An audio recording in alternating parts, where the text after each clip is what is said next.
안녕하십니까. 이번 시간에는 전번 시간 이어서 국내 코드와 세계 코드의 경향에 대한 부분을 이어서 연결을 해서 강의를 종결을 짓는데 좀 더 구체적으로 전번 시간에는 이제 방향에 대한 전체적인 어떤 흐름을 얘기했다 그러면은 이번 시간에는 좀 구체적인 사례를 들어가지고 설명을 드리고 BS와 GS와 DIN 이런 규격들이 지금 어떻게 가고 있는지 이런 부분들을 제가 관련 자료들을 드리면서 보여드리면서 강의를 하도록 하겠습니다.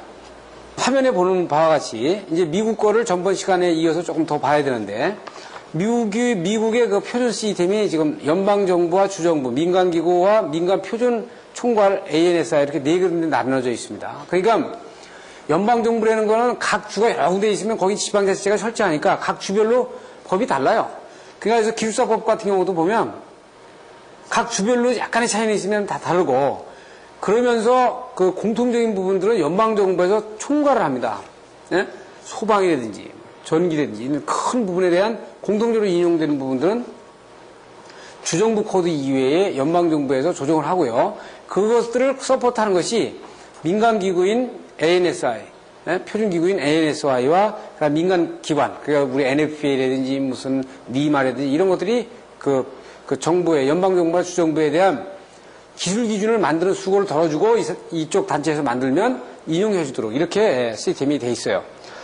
자, 그래서 미국 시스템이 이제 그런 부분으로 다 돼 있기 때문에 그 부분을 이제 우리가 참고를 해서 뒤에 이제 일본 거를 보시면은 일본이 지금 1995년도에 기술 기준에 대한 WTO에 대한 사인을 보니까 1월 1일 날 가트에서 바로 넘어와서 했어요. 그리고 우리나라가 저는 지금 1년 늦게 1996년에 지금 가입을 했잖냐 이렇게 봤는데 그 인터넷 들어가서 자료를 조사해 보니까 가트 협약을 한 나라가 자동으로다가 WTO에 전환된 것이 그것을 허락을 해서 전환된 것이 1995년 1월 1일인데 우리나라도 보니까 1995년 1월 1일 날 WTO TBT 협정에 전환이 된 걸로 이렇게 지금 확인이 되고 있습니다. 그래서 96년이 아니라 보니까 1년 앞당겨서 95년 일본과 똑같은 시점에서 가입이 된 이 부분을 확인할 수 있습니다. 그래서 일본은 지금 보시는 것처럼 95년도에 들어가가지고 96년도부터 전기설비 기술기준 기준국 그 국제화위원회를 검토를 했어요. 제가 이때는 아마 2번인가 일본 전기설비 학회를 방문했는데 그때 방문할 때 보니까 책상에다 쫙 작업량을 펼쳐가지고 각 코드별로 이렇게 나눠서 미팅을 계속 하는 걸 봤어요. 근데 우리나라는 지금 아직까지도 이 부분에 대해서 손을 못 대고 있습니다. 이번에 이제 산업자원부에서 KS 규격을 국제화한다니까 거기에 대한 예산을 집행을 해가지고 시작을 하는 것으로 알고 있습니다만 이미 벌써 이때 시작을 해가지고 99년도 8월 전기사업법을 GS를 갖다가 개정을 했어요. 그래가지고 전부 다 IC로 우선 600364만 바꿨죠. 그래서 IC 60364로 이 저압 수용가에 대한 설비는 IC 60364로 전부 다 포장만 GS지 안에 거는 다 바꿨다 이거죠. 지금 현행 한국 기준 체제의 문제점은 뭐가 있겠는가? 지금 일본도 이렇게 이제 바꿨는데 한국은 어떻게 하냐? WTO TBT 협정의 대응 체제가 좀 부적합하잖아요. 지금 여기에 대한 지금 KS 기준이라든지 이런 기술 기준형 소방법 이런 것들이 안 맞지 않습니까? 기술 기준이 경직화되어 있어. 지금 국가 직접 관여를 해가지고 자율적으로 하는 것이 없잖아요. 지금 시스템이 안 돼 있습니다. 그 다음에 산발적으로 대응을 해, 산발적으로. 거기는 전문가도 부족하고.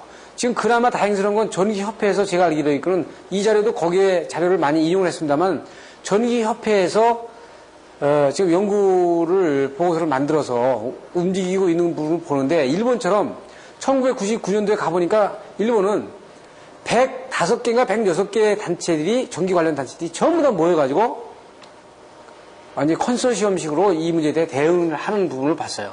저희들은 지금 아직 그거 구성이 안 돼 있잖아요. 또 하나는 안전 관련 연구에 대한 부분이 상당히 부족하고, 그 다음에 국제협력의 소극적입니다. 그러니까 IC라든지 이런 데 적극적으로다가 우리가 지금 참여를 못하고 있어요.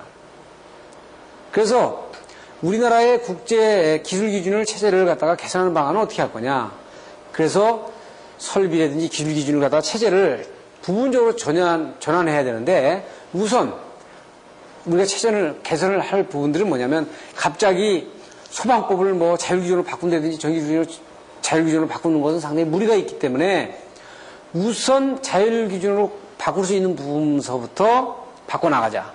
예를 들어서 여긴 용접검사, 사용전검사 뭐 이런 얘기를 했는데 지금 원자력 발전소에서 만약에 배관을 하게 되면요. 세이프티에서 그 배관 용접이 엄청나게 중요하기 때문에 그 엑스레이 장비를 가지고 전부 다 그 엑스레이 검사를 다 하고 그러는데 그 기준이요. 국내 고압가스 기준이 있어요. 근데 그 기준 하나도 안 지킵니다.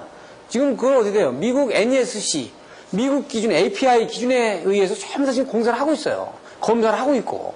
그러니까 이미 국내 기준이, 기술 기준이 무력화되어 있는 것들은 그걸 차라리 자율로 만들어가지고 자율적으로 공사를 할 수 있도록 차라리 법을 만들어가지고 법을 위반하는, 거꾸로 위반하도록 하는 이렇게 모순을 만들지 말고 이걸 자율검사로 만들고 거기에 대한 책임을 강화하도록 이렇게 해주는 것이 좋겠죠. 지금 또 여기서 이제 문제는 하나 있어요. 우리가 자율적인 것이 안 된다고요. 네? 자율화.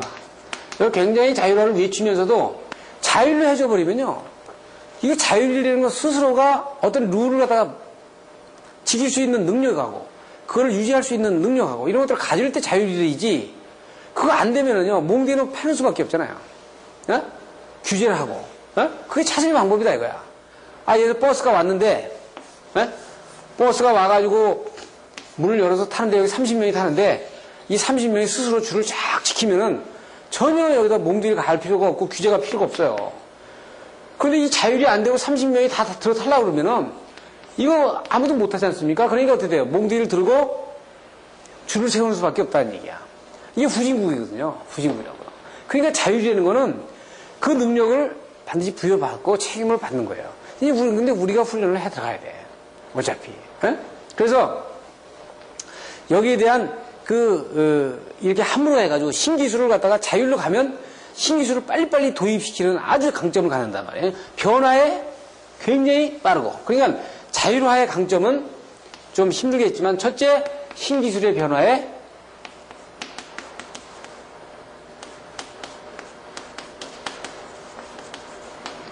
신속 대응해. 두 번째는 아주 능동적이에요. 효율적이에요.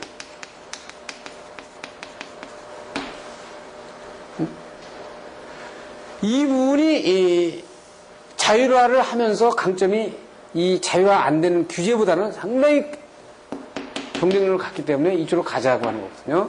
그래서 미국이 왜 자율화를 하고 민간 표준을 왜 국가에서 인정을 하고 이렇게 하는지를 우리가 들여다봤어요. 그래서 지금 강제 규격을 만드는 나라가 특히 동양에서는 지금 일본과 한국이 아주 대표적인 강제 규정을 만들고 시행을 하는 나라 중에 하나입니다. 그래서 세계적인 기술 기준 추세가 어떻게 되냐면 각종 기술 기준을 갖다가 이제 자율화하는 쪽으로, 민간 자율화하는 쪽으로다가 지금 가고 있다는 얘기입니다. 그래서 한국의 경우는 지금 우리가 아시는 것처럼 해방돼가지고 45년대 해방돼가지고 일본의 제품들을 그대로 그 설비들을 그대로 쓰는 과정에 그 다음에 거기 법 체제를 그대로 따르다 보니까 일본 거와 똑같이 거의 비슷하게 돼 있죠. 그래서 전기를 보게 되면 크게 두 가지로 볼 수 있는데 한 가지가 전기, 한 가지가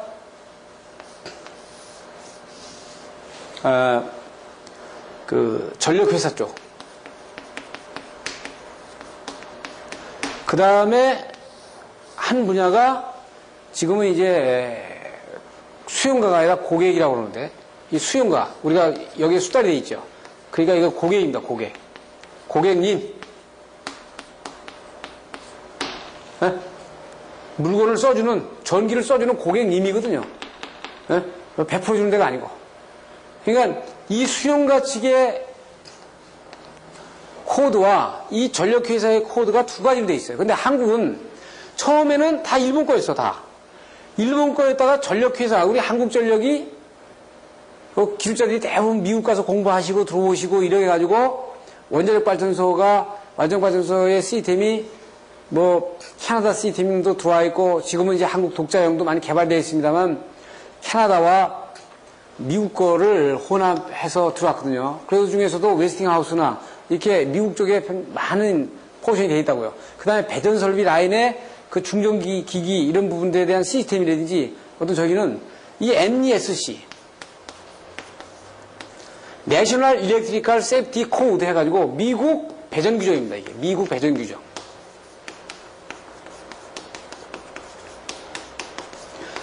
이 NESC에 상당히 근접해 있거든요. 한국전력이. 네? 그러니까 이쪽은 미국 거로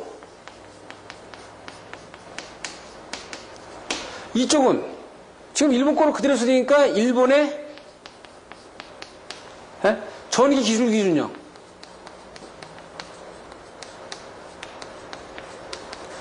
뭐 내선 규정. 아까도 말씀드렸지만 이거는 법은 아니고 그냥 레코멘드 가이드입니다. 이건 법적으로 아무 의미가 없어요. 예? 그런데 이걸 가지고 우리가 쓰고 있으니까 우리의 전기 시스템은 두 가지가 믹스되어 있는 거예요. 그러니까 미국 시스템과 일본 시스템이 어느 것도 한쪽으로 다 되어 있는 게 아니고 두 가지가 이렇게 믹스되어 있단 말이에요. 이렇게. 예? 그러니까 법체제는 일본 거고 그 수용강은 거의 일본 시스템으로 되어 있고 그래서 어떻게 돼요? 여기 대표적인 게 1종, 2종, 3종, 특별 3종 이게 일본밖에 없는 거지 지금 한국하고 일본밖에 없는 겁니다. 예? 저 소방법의 R형과 P형 이런 것도 일본하고 한국밖에 없어요. 예? 내선 규정. 이 내선 규정도 뭐예요? 일본 내선 규정을 똑같아. 일본 내선 규정이 있다고요. 그거를 한국 내선 규정을 이렇게 만들어 온 거 아닙니까? 근데 여기는 일본 거예요. 그리고 한국전력은 미국 배전 규정을 가지고 있고 그 시스템을 지금 흘러가요. 거의 이렇게 가고 있거든요. 그러면 두 개가 합쳐지다 보니까 무슨 문제가 있냐? 이게 정말 미국 거도 아니고 일본 거도 아닌 거죠. 예?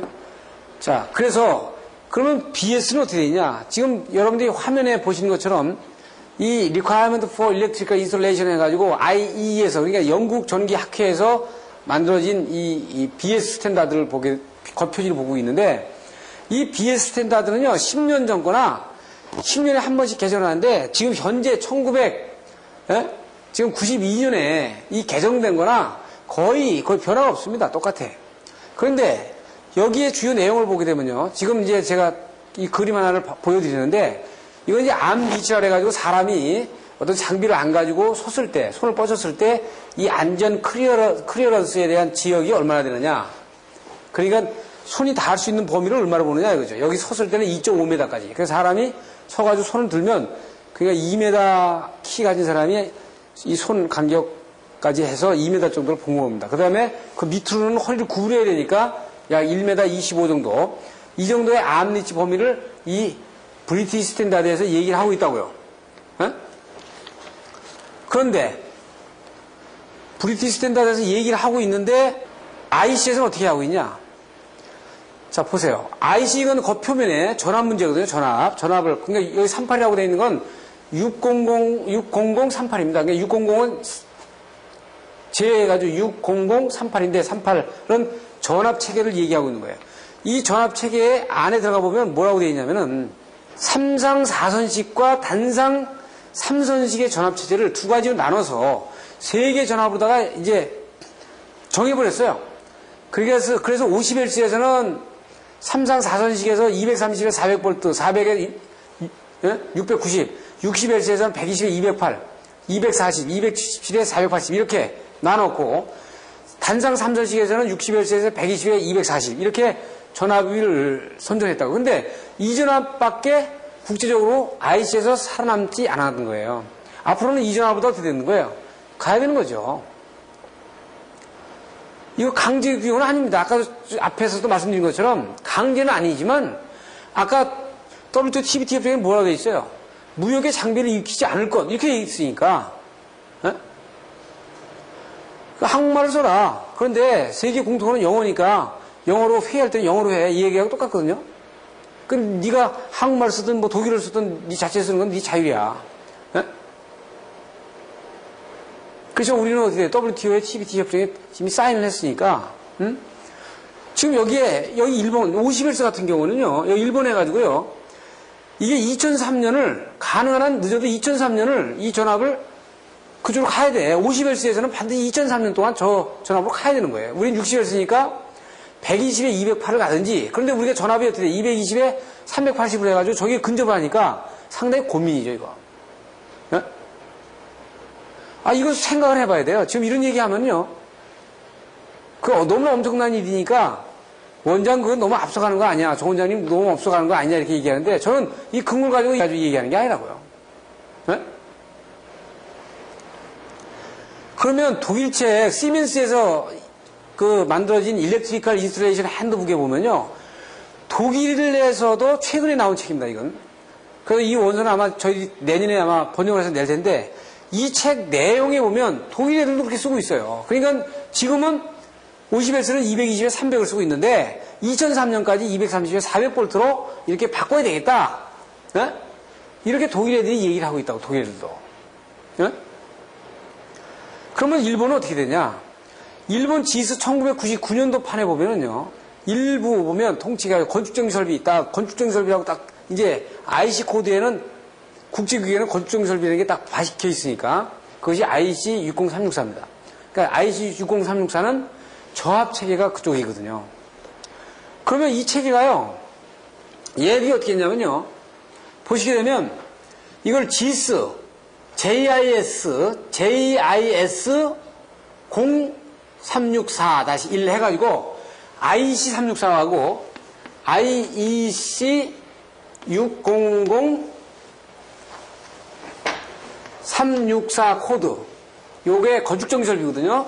이게 국제적인, 이게 건축전기 설비에 어떤 부분이냐면 저압 수용가 설비예요.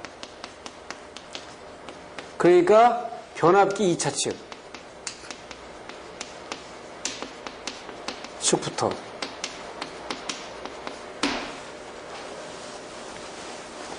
돼 있는데, 그리고 IEC 600038이 이게 세계 전압입니다. 전압 기준이에요. 그러니까 세계에 잡다한 전압이 있는데 그거 이제 이 전압 체제를 맞추자는 겁니다.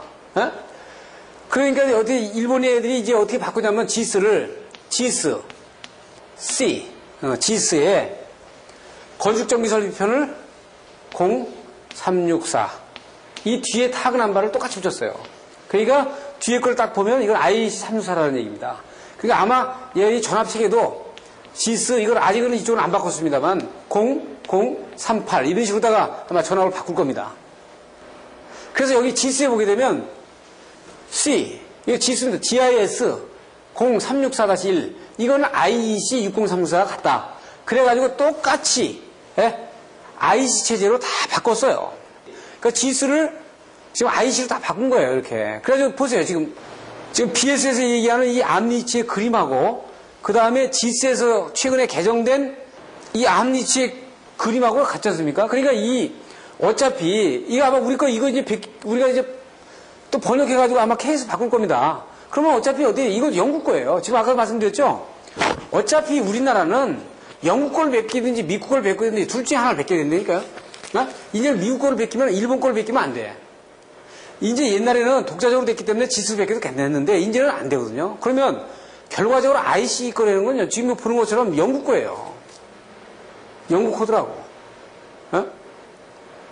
그러니까 미국 애들이 가만보니까 이게 IC가 영국 코드 아닙니까? 그러니까 이거를 NEC로 바꿔야 되겠다 하는 걔들이 어떤 활동을 지금 하고 있는 겁니다. 그래서 뒤로 좀 더 보면, 그래서 우리가 최근에 발간된 IC 60364 여기 공이 하나 빠졌죠. 60364의 건축전기설비 편에 이 부분을 보면 이제 일본의 전기설비협회, 전기설비학회, 그 다음에 전기학회, 그 다음에 일본 전기협회, 이게 세 단체가 모여가지고 이 지스를 갖다가 IC60364로 바꾸니까 여기에 대한 전압 문제, 그 다음에 중요 문제들, 그 다음에 공법 문제들 이런 것들이 달라지기 때문에 그 업체들이 좀 와서 세미나를 들어가야 세미나 자료를 만든 겁니다. 그 자료 내용에 보면 141페이지에 보면 일본 그 자료에서도 이 IC60038을 똑같이 번역을 해가지고 여기다 기재를 해놓고 여기에 대한 대응을 해야 된다 하는 걸 갖다 얘기를 하고 있어요.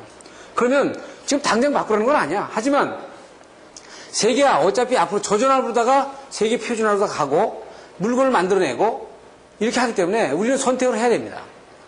에? 그래서 우리가 5공화국 때 했듯이 뭐 어느 전압을 딱 정해가지고 에? 딱 밀어붙여서 국민들한테 홍보해가지고 이렇게 가는 게 아니고 이제는 세계 코드가 어떻게 하느냐, 어느 전압으로 가느냐, 그 전압에 맞춰야 되는 작업들을 지금부터 해줘야 된다는 얘기죠. 응? 그래서 NEC에 보시면은 그 NEC의 1999년도 보면 재미난 그것이 있는데 지금 보시면 이 NFPA에서 제정한 NEC 내셔널 일렉트리컬 코드에 보면요, 그 전에 1996년도판, 그러니까 미국은 3년에 한 번씩 리비전을 시키니까 96년도 판에 보면요, 여기에 인터내셔널 일렉트리컬 코드라는 말이 없습니다. 그러니까 그냥 NEC 내셔널 일렉트리컬 코드라고만 하지 그 책에다가 인터내셔널 일렉트리컬 코드라는 말을 안 붙였는데 99년 수업던 인터내셔널 일렉트리컬 코드라고 했어요. 인터내셔널 일렉트리컬 코드라는 건 뭐예요? 세계 전기 코드라는 얘기야. 아니 어떻게 NEC가 세계 전기 코드입니까? IEC가 있는데. 저 얘기는 NEC를 IC의 세계 코드화로 맞추겠다는 거예요. 에? 그거는 저기에는 무서운 저 사람들의 전략이 들어가 있는 겁니다. 근데 그게 옆에서 객관적으로 보면, 비교해서 보면 우리는 어차피 미국 걸 베끼느냐 영국 걸 베끼느냐 있잖아요. 그럼 그걸 보면은 우리가 그럼 기술적으로 어디가 위에서야 그쪽으로 베낄 거 아닙니까? 상당히 잘 돼 있어. 그거를 우리가 이번 시간에 보는 거예요. 그럼 ISO하고 NEC하고 IEC하고를 보면 어떻게 되냐면, 지금 보신 것처럼 이 화면을 보시면은 영국 BS가 원래 모든 스탠다드의 그 근본이 됐죠. 그래가지고 이건 영국의 전기 분야의 전기 학회입니다. 영국 전기 학회에서 만들어진 이 BS를 가지고 전기 분야 가지고 전기 분야의 경우 그래서 세계 IC의 근본이 된 겁니다. 그래서 이 IC를 보고 ISO가 따라서 한 거예요. 전기를 제외해가지고. 근데 미국은 전기 학회가 IEEE라고 하잖아요. 2를 하나 더 붙였죠. 거기에서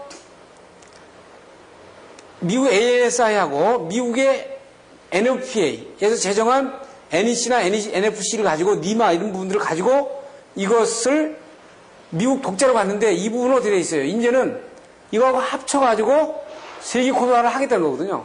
이 일본은요, 지스는 영국에 가깝습니다. 영국에서 처음에 BS를 100년 전에 따다가 이 일본 지스를 갖다가 만든 거거든요. 그래서 일본은 그 IS로 가는데 큰 거부감이 좀 없어요. 근데 우리는 이 지스를 갖다가 또 다시 이거를 그대로 따온 게 아니고 전력 시스템은 미국 거, 수용과 시스템은 KS 거, 이런 식으로다가 이게 믹스가 돼가지고 변형이 돼 있죠. 그러니까 이것도 아니에요. 그죠? 이런 식으로 돼 있다고요. 지금 관계가 이렇게 돼 있습니다. 그래서 국제 무대에서는 미국 ANSI가 지금 어떻게 얘기하고 있냐면요. 그 매체에 보면 아주 공공연하게 얘기하고 있어요. 마케팅, 아까도 말씀드린 대로 마케팅의 1차 조건은 스탠다드를 맞추는 거기 때문에 미국의 ANSI를 세계화시키겠다. 이것이 미국 사람들의 그 생각이라고요. 그런데 그렇게 할 수 있는, 그렇게 큰 소리를 칠 수 있는 그 뒤에 백그라운드가 뭐가 있냐? 뭐 돈이 많아서 그러냐? 그 내용을 들여다보면 상당히 기술적인 우위에 서 있다 이거죠. 그 부분을 우리가 들여다봐야 돼요. 그래야 우리가 IC 거를 처음에 받아들이더라도 그것이 만약에 또 NEC 체제로다가 그 안에 내용이 바뀌면 이게 왜 이렇게 바뀌었구나 하는 걸 우리가 비교하면서 알아야 된다 이거죠. 예? 그래서 그 NEC는 어떻게 되어 있냐면은 그 적용해 보게 되면요. 이 NEC는 설계 파트와 시공 파트와 유지관리 파트로 세 가지로 나눠져 있는데 이 NEC의 그 코드의 그 전체 주안을 보면 이렇게 보시면 됩니다. 여러분들이 니마도 많이 볼 겁니다. 니마, 그 다음에 API, 그 다음에 NEC, 이렇게 크게 미국에서 코드를 우리한테 영향을 많이 주는 부분은 이 세 개를 볼 수 있어요. 여기에 오사는 이거는 미국 내 안전기준이기 때문에 이거는 우리가 지금 논하지 않도록 하자 이거죠. 세계적으로다가 미국에서 사용하지만 우리 스펙을 만드는데 이거 여러분들 많이 볼 겁니다. 스펙을 보는데. 자, 니마는요, 이건 제작 기준이에요. 제작 기준. 제작 코드거든요. 기기, 그러니까 큐비클, 수배 전반, 마늘을 풀들어가지고 뭐 변압기 등등. 여기에 제작 코드입니다. 제작 코드. 이 API는 화학 공장이라든지 위험 플랜트에서 사용되는 파이핑, 방폭 설비 이런 것들에 대한 코드가 전부 다 이 API 코드로 되어 있어요.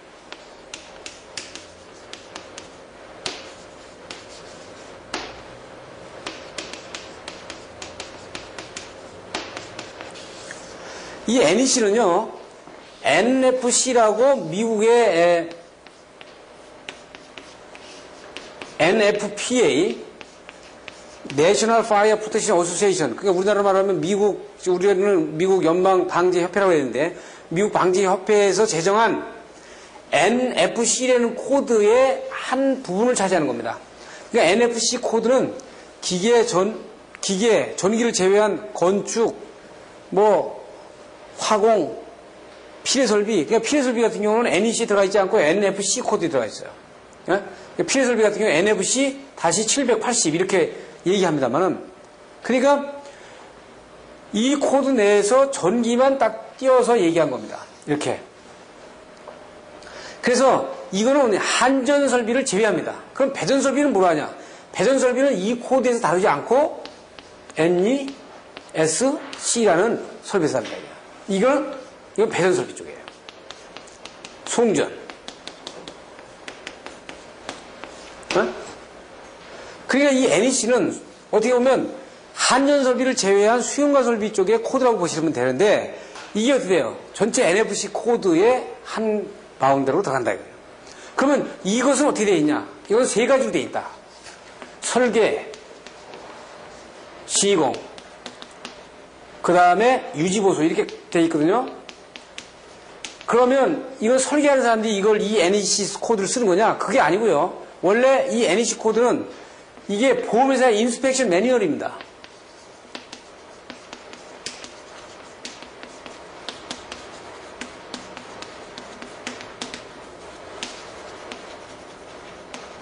매뉴얼이에요. 그러니까 뭐냐면 건물이 전부에 아까도 말씀드린 대로 보험회사에서 가입 신청이 들어오면 보험회사에서 인스펙션 매뉴얼 저 NEC를 가지고 가서 전기 담당자가 이대로 됐는지 안 됐는지를 체크하는 겁니다. 그래서 보험 요율을 매기는 거예요. 보험 요율을 매기니까 이것이 어떻게 돼요? 설계자가 쓸 때는 설계 당시에는 설계 화재보험에 설계 회사가 가서 이거 가지고 체크하고 시공은 또 중간 파트로 돼 있어요. 중간에 설계 회사가 가서 체크하고 유지 관리는 이게 해서 이제 건물이 끝났단 말이에요. 그러면 유지 관리할 때는 또 유지 관리할 때 이 보험회사가 가서 인스펙션하는 매뉴얼입니다. 매뉴얼이다고요. 그러니까 설계하는 사람은 보험회사에서 나중에 최종 딱 결론을 내리니까 누구에 맞춰주겠어요? 인스펙션 보험회사에서 이 등급을 매기는 사람 기준대로 설계를 해줘야 되잖아요. 그래야 보험료이 쉽게 나올 거 아니에요. 그러니까 당연히 설계 매뉴얼이 돼버리는 거야. 이게 설계 매뉴얼이 아닙니다 원래. 그러니까 보험회사에서 보험 전문가들이 가서 인스펙션하는 매뉴얼이단 말이에요. 그럼 시공회사도 마찬가지예요. 보험회사에서 이거대로 체크를 하지, 시공 체크를. 그러니까 우리가 이걸 맞게 시공을 해준다. 유지보수도 마찬가지 아니에요. 유지보수도 이걸 가지고 유지보수하면서 화재보험의 등급을 판정하니까 이거에 맞게끔 한다. 그러다 보니까 어떻게 돼요? 설계자도 사용하고 시공자도 사용하고 유지보수사가 미리 보험회사 직원들이 와서 체크하는 부분들을 알아서 도면에다가 반영을 해놓는 거죠. 이게 왜 3년에 한 번씩 개정을 하냐면,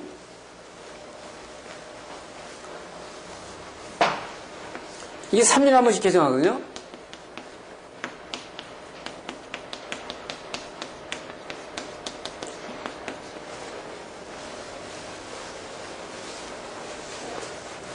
자, 보세요. 3년에 한 번씩 이걸 개정을 하는데, 3년에 한 번씩 개정하니까 이게 어떻게 되냐면은, 왜 개정을 하냐면, 보험회사에서 가서 어디 보험료율을 매기려고 보니까 새로운 공법이 나왔어. 공법이 지금 적용됐어요. 새로운 메테리얼이 됐어. 그럼 보험료율을 산정을 못 하잖아요, 이거.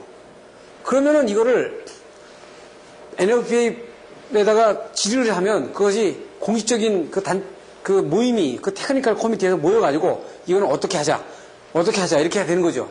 그래가지고 그거를 사례를 만들어가지고 그 사례를 여기다가 계속 3년에 한 번씩 보완해 놓는 겁니다.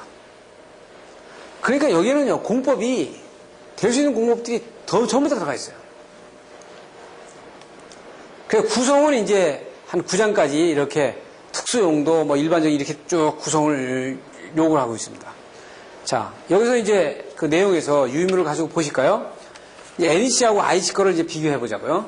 그럼 우리가 IC하고 NEC를 비교하면서 제가 이 강의를 하는 이유는 우리는 IC 거를 먼저 갑니다. 분명히 전기는 IC 거로 간다고 NEC 거로 가는 게 아니고, 그런데 미국에서 IC를 그냥 놔두지 않는단 말이에요. NEC를 바꾼단 말이에요. 그러니까 IC가 점진적으로 NEC를 바뀐다고요.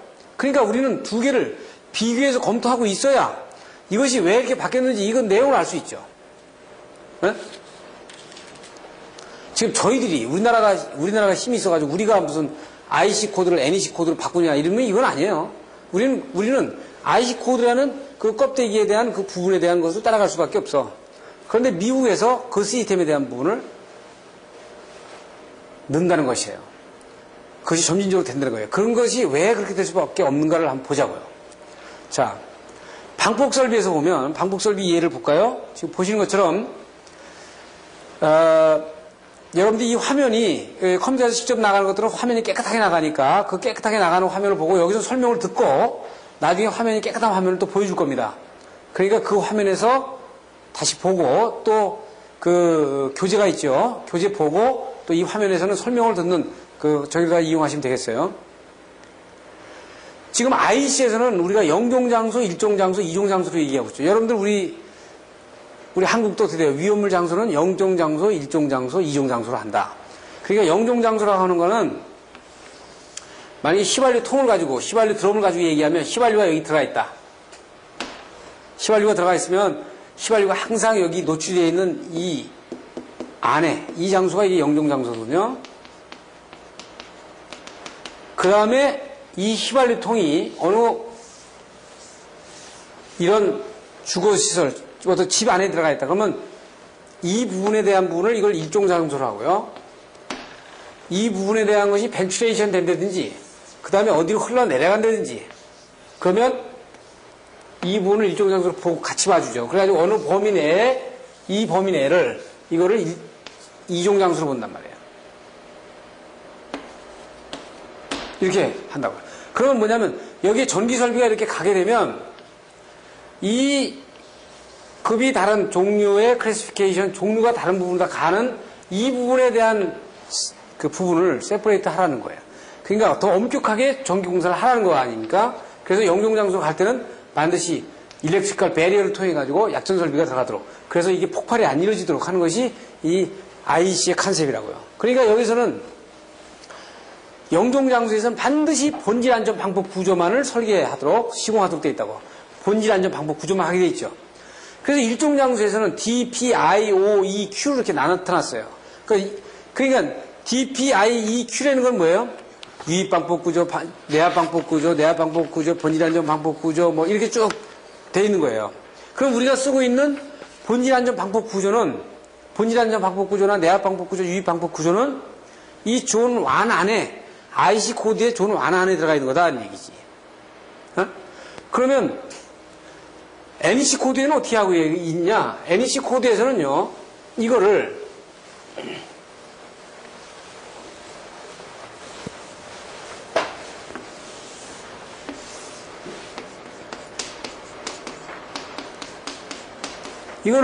클래스 1, 디비전 1 해가지고요, 1, 2종을 전부 다 1이라는 아주 높은 강도로 나눴어요. 그러니까 여기보다는 상당히 어떻게 되냐면, 여기 클래스 1이 여기에만 영종장소만 클래스 1인데 여기로 되어 있어요. 1종장소 이렇게 되어 있죠. 근데 여기는 이거를 여기다 포함을 이렇게 시켜놨다는 얘기는 거의 영종장소에 맞게끔 해놨다는 얘기입니다, 이게. 그러니까 NEC가 한 단계 이거보다 상당히 강화되어 있어요. 기준이. 네? 강화되어 있는 데다가 여기다 또 어떻게 돼요? 그룹으로다가 가스의 종류에 따라서 그룹을 A, B, C로 쭉 또 나눠놨어. 네? 이 얘기는 뭐냐면 이 가스에 따라서 착화 에너지가 다르거든요. 근데 IC에서는 그게 없어. 지금 IC에서는 P 장소다 IC랑 이거 그냥 이렇게 구분만 해놨지 이 가스에 대한 부분이 착화 에너지에 의해서 저게 어떻게 구분하는 게 없거든요. 자, 포괄적이다 이거. 디테일하지 않고. 어? IC 코드는요 좀 포괄적입니다. 그런데 여기서는 어떻게 돼 있어요? 그 다음에 나머지 거를 보면 클래스 1, 디비전 2 장소만 2등급으로 떨어뜨렸지 클래스는 이 0종장소나 1종장소나 2종장소나 똑같이 상당히 강화시켜 놓은 겁니다. 어? 그러니까 기술적으로 어디가 더 세이프하냐? 어디가 더 세이프하냐? 그럼 이게 더 강화되어 있는 거예요. 그래서 우리나라 여천 화력단지, 뭐 화학단지, 뭐 여러 가지 쭉 있지 않습니까? 국내 화학공장들은요, 전부 다 이 NEC에 의한 이 코드에 의해서 방폭 설비를 했지, 이 IC에 의해서 방폭 설비를 안 했어요. 에? 이건 사실입니다. 에? 지금 국내에 거의 위험물 저장 탱크를 하는 부분에 대한 방폭 설비는 이 NEC에서 클래스 1과 디비전 그룹에 나눠져 있는 방폭 설비가 대부분이지, 이 존 제로 1, 2에 대한 것이 별로 이게 약화되기 때문에 이게 디테일하지 못하기 때문에 이거대로 설계하면요, 시공하면 들어가다가 맥혀. 어? 그러니까 어차피 베낄 거 없는, 우리는 베끼는 수밖에 없어요. 모방하는 수밖에 없죠. 그러면 이렇게 보는 것처럼 디테일하단 말이에요. 어? 또 하나 볼까요? 자, 아주 좋은 예인데, 전선을 여러분들이 여기 변압기가 있으면은 2차에서 이제 어떤 MC를 끌고 간단 말이에요.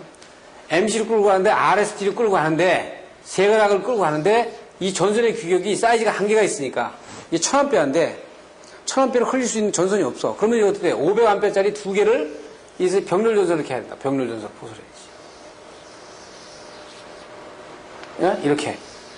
그러면 한 상에 두 가닥씩, 두 가닥이나 세 가닥씩 이렇게 병렬 포설을 할 때 지금 IC에서는 어떻게 되어 있냐면요. 지금 보시는 것처럼 여러분들 유의물과 화면을 잠깐 봐주시면은 화면에 보면은 IC 60364에 523-6개 어떻게 되어 있냐면 두 개 이상의 전선을 병렬 계통의 동일 또는 동일극에 그 포설할 때는 균등하게 전류가 균등하게 접속되도록 해야 된다. 에? 부하 전류가 균등하게 그 배분되도록 접속해야 된다. 이런 식으로 되어 있단 말이에요. 그거 당연한 얘기지. 자, 당연한 얘기인데 NEC에서 어떻게 되어 있냐면 conductor in bar, 그러니까 병렬 전선을 할 때는 the bar conductor in each page neutral or grounded circuit conductor shell 해가지고 5개의 조항으로 나눴어요. 첫째, be the same length. 에?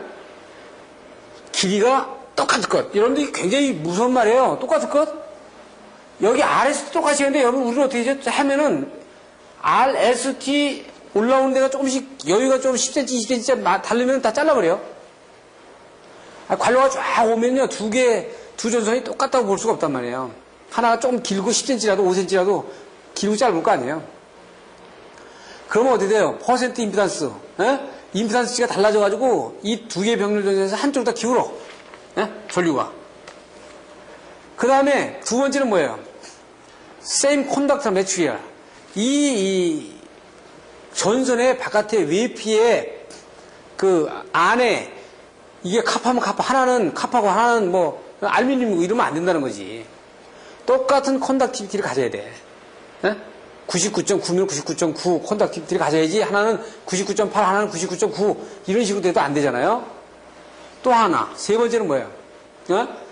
Same size circular mill area. same size를 가져야 된다. 이게 하나는 22스퀘어, 하나는 38스퀘어 이렇게 안 되고 두 개가 똑같이 21스퀘어 하면 22스퀘어로 가야 된다는 얘기야. 이 서큘러 밀이라는 거예요. 스퀘어는 일본 애들이 쓴 거고, 서큘러 밀로 하는 겁니다. 서큘러 밀, 외경. 그 다음에 네 번째는 have the same insulation type이야. 그러니까 전선이, 어느 거는 CV 전선으로 돼 있고, 어느 거는 EV 전선으로 돼 있으면 안 된다 이거지. 똑같은 랭스에 똑같은 규격인데, 하나는 EV 전선이면 하나는 CV 전선이면 안 되죠. 똑같은 CV면 CV로 가야 되고, 다섯 번째 뭐예요? be terminated in the same manner. 같은 방법으로 단말 처리를 해야 돼. 끝에서. 그런데 뭐예요? 아니, 어떤 거는 말이야, 100스퀘어 들어왔는데 100스퀘어 터미널을 넣고 쓰고, 어떤 거는 125스퀘어 터미널을 넣고 써가지고, 그냥 앞쪽 터미널을 물려가지고 하면 안 된다는 거지. 자, 보세요. 두 개를 IC 거와 NEC 거로 보라고요. 기술자적인 입장에서 봤을 때 아주 NEC가 디테일합니다. 디테일하다고. 이런 부분에서 이게 미국에서 IC 거를 NEC로 바꾸겠다는 거야. 만약에 미국에서 이 코드를 IC에다 이렇게 넣자 하는데 IC가 반대할 수가 없습니다. 그렇잖아요? 이게 맞네. 이렇게 바꾸는 거예요. 그러면 이 과정들을 우리가 먼저 보자는 거죠. 우리는 어차피 IC 거를 받아들이는데 NEC 거를 보자는 거예요, 먼저. 그래서 우리가 NEC 교육을 우리가 미국에서 허락을 받아가지고 시키는 겁니다. 시키는데 이거는 국내 기술을 NEC 교육을 들어가 보면 아주 좋은 부분이 많아요. 그러니까 우리가 받아들여야 될, 그러니까 우리가 진짜 우리가 여태까지 안 되는 부분들이 많단 말이에요. 지금 물건을 사오는 게 아니에요. 물건을 사오는 게 아니잖아요. 그래서 지금 현재 계획은 필리핀에서 기술자들을 NEC의 전문가들을 인건비 관계 때문에 데리고 와가지고 저하고 한국 기술자들에게 내년서부터 저희들이 시키려고 합니다. 그러니까 여러분들이 테이프를 받는 시점, 이 비디오 테이프를 받는 시점은 2001년부터죠. 그래서 우리가 72시간으로 해가지고 이 강의를 해나갈 겁니다. 그래서 그 기술사가 됐든 안 됐든 여러분들이 만약에 미국을 간다든지 뭐 이렇게 하면 해외 코드를 내가 좀 봐야겠다 그러면 이 교육을 이용하시면 돼요. 이 교육은 미국에서 그대로 인정을 합니다. 개런티네. 이 미국의 인정 개런티가 그게 무슨 효과가 있냐? 이 72시간이라는 거는요, 미국 사람들은 대단한 교육을 봅니다. 우리나라는 이 이력서에 학원 다니는 1년 다니는 2년 다니는 학원 다니는 이력을 갖다가 넣을 수가 없잖아요. 그거 알아주질 않잖아요. 근데 미국 사람들은 OJT라고 그러죠. 네? 이 직무교육에 대한 거는요, 일주일만 넘으면 이력서에다 전부 다 넣고 굉장히 귀중한 교육을 받아들인다고요. 그런데 이 72시간이라는 교육은 대단한 거거든요. 그래서 저희들이 제가 사인하면 미국 NFP에서 똑같이 인정하겠다고 저희들이 인증서를 받았어요. 그러니까 그런 부분을 여러분들이 고려해서 저희는 내가 미국 거를 이렇게 그냥 주지하기 위해서 하는 거냐? 그게 아니다. 우리는 어차피 미국 걸 못 받아들인다고요. 어차피 우리는 IC 거를 받아들여요. 그런데 IC 거를 받아들이지만 NEC하고 비교를 해서 보는 것이 어차피 점유로 가면 기술의 우위가 어디에 있는지, 그 다음에 우리가 어떤 거를 척할지 이런 것들을 볼 수 있는 기회가 된 거죠. 네? 자, 피해 설비 볼까요? 피해 설비 보시면은 그 지금 안에 여러분들 화면을 가지고 보시면은 IC 거와 NEC 거를 비교를 했는데 NEC에서는 롤링 스페어로 해가지고 지금 롤링 스페어로 해가지고 어떻게 돼요? 33m 이상 가면 보호각이 없고 그 이하로 가면은 보호각이 점진적으로 커지는 부분을 나타내고 있다고요. 근데 IC에서는 이 롤링 스페어의 이 리다를 갖다가 100피트, 150피트 두 가지로 주고 있어요. 그냥 33m와 45m 두 가지 주고 있는데 IC에서는 보호 레벨 1, 2, 3, 4, 5 해가지고 이 롤링 스페어의 리다의 길이를 갖다가 20m, 30m, 45m, 60m. 자, 미국은 30m와 45m 두 개를 주고 있어요. 근데 IC에서는 20m, 30m, 45m, 60m. 롤링 스페어 방법은 똑같습니다. 밑에 그림처럼. 이 그림에서 보는 바와 같이 롤링 스페어 방법은 똑같은데 거기에 저 R의 반경을 지금 20m, 30m, 45m, 60m 4개의 반경을 두고 있다. 그러니까 60m라면은 이 얘기는 무슨 얘기냐면은 이 R이 60m라는 얘기는요.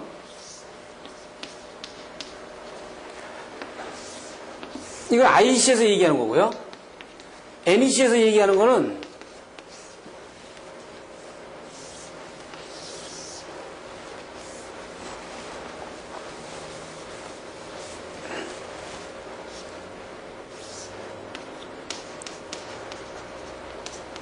이게 40m라고 하고 있어요. 이게 45m라고 하고 있어요. 그러면 이 얘기는요, 60m 이상 되는 부분은 보호 의미가 없다는 거예요. 그러니까 여기에는 낙뢰를 맞을 수 있다는 얘기를 하고 있는 거고, 미국 이 롤링 스페어를 보면 45m 이상은 맞을 수가 있다 보는 겁니다. 그럼 어디가 강화된 거예요? 네? 코드가. 이게 코드가 강화되어 있죠. IC는 60m 이상은 맞을 수 있다. 보호각이 없다. 이 NEC에서는 45m 이상은 맞을 수 있다. 상당히 위험물 같은 경우 저장하는 정서는 이걸 30m로 줍니다. 30m. 상당히 강화되어 있단 말이에요. 30m 이상은 맞을 수 있다. 이렇게 얘기하고 있단 말이에요. 그러니까 이 롤링 스피어를 지금 제가 두 개 방폭 설비하고 전선을 병렬을 포선하는 거하고 그 다음에 지금 피레 설비의 보호각을 보더라도 IC하고 NEC를 이제 비교해서 보시면 IC는 상당히 포괄적으로 설명을 하고 있고 NEC에서는 강화되고 구체적으로 설명하고 있다고요. 예? 이 세 개를 비교해서 본 겁니다. 지금 비교해서 본 결과가 어떻게 돼 있어요? IC는 유럽 국가에서 여러 국가에서 사용하다 보니까 포괄적이 돼야 돼. 하지만 NEC는 미국 독자적으로 사용했던 거기 때문에 아주 디테일하게 되어 있는 겁니다. 이것이 이제 세계 교육에서 만나는 거예요. 만난다고. 예? 만나요. 그래서 변화지는 거예요. 그래서 이러한 관계로 최근에 우리가 NEC에 대한 거는 우리 국가적인 이득에서 어디냐? 한전이 미국의 NESC로 돼 있어. 그 다음에 NEC가 지금 보는 것처럼 굉장히 디테일해. 그러니까 수용과 설비를 점진적으로 IC로 가면서 NEC 거를 검토를 해가지고 받아들이는 것이 국가적으로 이득이다 이런 얘기예요. 어? 그래서 저희는 NEC 교육에서는 IC와 NEC를 다 비교하면서 계속적으로 강의를 할 겁니다. 그래서 결론 부분을 볼까요? 각 나라의 고유규격은 우리나라로 말하면 KS나 GS 등 수용과의 전압체계, 접지 방법, 규격, 공법 등을 2003년을 기점으로 해가지고 IC 규격으로 자율적으로 맞춰가는 것이 국가적으로 이득이다 이거죠. 그러니까 그건 무슨 얘기예요? 세계 규격화 되지 않은 기준은 수출 경쟁력을 갈 수가 없어요. 지금 좋은 예가 그 비디오 테이프의 베타 방법인가요? 그 방법이 그 성능이라든지 이런 것들은 엄청나게 좋다고 생각합니다. 좋다고 해요. 그 중앙일보에 제가 난 거를 제가 본 것 같은데 그런데 세계 규격화에 실패를 해가지고 아니 사장이 돼버려요. 그러니까 아무리 좋은 제품도 발명 특허도 독자적인 발명 특허도 이것이 세계 규격화에 부합되지 않는 거에 발명 특허는 의미가 없는 거가 되죠. 그래서 지금은 규격 싸움의 전쟁이다. 규격 전쟁이다 이게. 규격을 선점해 놓지 못하면 제품을 아무리 만들어도 그걸 팔아먹지 못하는 거예요. 앞으로 한 10년 후에나 20년 후에 어떤 결과가 나올까 한번 봐봐요. 한국의 모든 규격은 시공하는 규격도 세계화된 코드로 할 겁니다. 그러면 미국 사람도 자유주로 들어오고 뭐 일본 사람도 자유주로 들어오고 유럽 사람도 자유스럽게 들어올 거예요. 우리도 미국 자유스럽게 가고. 어? 그러면 뭐가 되는 거예요? 여기에서 누가 유리하냐 이거죠. 어? 우리 쪽이 어항만 되면 우리 시장이라는 거는 좁잖아요. 우리가 세계는 넓지 국내에 좁잖아요. 우리 기술자들이 국내에서만 일하려고 할 필요가 뭐가 있어요? 어? 세계 코드 수대해가지고 그 우선 두뇌 가지고 외국으로 나가는 겁니다. 어? 앞으로 그걸 대비해야 돼. 그리고 한국은요 다행인지 불행인지 모르겠지만 한전 시스템이 미국 시스템으로 가 있기 때문에 수용과 설비 쪽만 자연스럽게 맞춰주면은 세계 코드를 맞춰주면은 미국 시스템에 대한 NEC 코드에 부합하는 세계 코드를 맞춰주면은 네? 상당히 무리가 없지 않냐 이렇게 보는 겁니다. 그 다음에 두 개를 비교 검토해보니까 좀 디테일하니까 우리 기술자들한테 상당히 좋지 않냐 이렇게 보는 거고요. 그 다음에 그 산업 전반 설비에 대해서 법 코드나 이런 것들이 좀 자율적으로 법 체계가 국가에서 강제 규정 체제에서 점진적으로 자율로 가야 되고 보험으로 가야 되는 부분이 필요하지 않는가 그런 생각을 해봅니다. 자, 그러면 이번 시간에 전번 시간 테이프하고 이번 시간 테이프의 두 개를 결정을 지어서 정리를 해보면 첫째, 자, WTO의 TBT 협정에 의해서 전 시스템이 이제 세계 코드화로 간다. 앞으로 5년, 10년에 반드시 글로 가도록 돼 있다. 그럼 우리 어떻게 할 거냐? 국내 규정을 세계 코드화로 맞춰가야 되는데 처음에는 모방이다. 처음엔 모방이죠. 우리가 세계 코드를 바꿀 방법이 없어요. 그러니까 처음에는 우리가 모방을 해 들어가는 수밖에 없어요. 모방을 해 들어가는데 IC 거는 영국이고 NEC 거는 미국 거니까 두 개를 우리가 비교 검토를 계속 해볼 필요가 있다. 그리고 그 법체제를 강제 규정 체제가 아닌 보험 체제로 점진적으로 바꿔나가고 그리고 자율적으로 민간단체에서 기술에 관련 법은 민간 학회, 권위 있는 학회로 전부 다 이관을 시켜서 민간단체에서 제정을 하고 국가에서 그것을 인용하는 체제로 가주는 것이 국가 발전에 세계화하는 그 패턴에 그 정확한 방향이 아닌가 봅니다. 그래서 이 두 개의 강의는 여러분들한테 하는 목적은 지금 뭐 시공을 하든 설계를 하든 그 다음에 유지관리를 하든 인터넷만 세상을 바꾸는 것이 아니고 이런 세계화된 그 WTO, TBT라는 협정이 우리 기술에 관련된 부분에 상당히 많은 변화를 주니까 여러분들이 이런 부분들을 듣고 이 부분을 보고 각자 대비를 하라는 얘기죠. 거기 준비를 하시라는 얘기예요. 그래서 영어도 하셔야 되고 영어 앞으로 하셔야 됩니다. 그래서 지금 그 에이펙 엔지니어는 이제 다음 시간에 에이펙 엔지니어에 대한 그 세계화된 그 이것들 코드까지만 얘기했는데 기술자에 대한 그 세계화된 강의를 합니다만은 에이펙 엔지니어는 영어를 하지 않으면 안 된다. 이렇게 딱 지금 강화되고 있어요. 그래서 에이펙 엔지니어는 에이펙 국가는 기술자가 왔다 갔다 하면 그 에이펙 라이센스를 가진 사람은 그 국가에서 똑같은 라이센스로 인정하는 거죠. 자, 이렇게 돌아가고 있어요. 세상이 바뀌고 있다고요. 그러니까 여러분들이 이 강의를 들어가면서 그런 부분들을 좀 느껴주고 스스로가 어떤 방향을 가지고 공부를 할 건가. 기술자 자격을 그냥 독학을 해서 합격을 하면 뭐합니까? 지금 이런 큰 흐름에 대한 패턴을 못 읽고 그 다음에 개인적으로 갖지 못하는 어떤 능력을 못 갖고 이제는 자격증을 내가 거기다 걸어놓고 뭐 월급 주셔 하는 얘기가 지금 안 되거든요. 앞으로는 이 자격은 법으로해서 보호 안 한다는 것이 원칙 아닙니까? 지금 변호사나 의사도 다 마찬가지 아니에요? 그러니까 이제는 이것이 지금 당장은 안 되더라도 우리가 개인적인 역량을 키워나가야 돼요. 그러니까 우리가 그런 부분들을 생각을 하고 고심을 하면 ETF는 여러분들한테 ETF의 가격에 수천 배 아니 수만 배의 가치를 여러분들한테 드릴 겁니다. 감사합니다.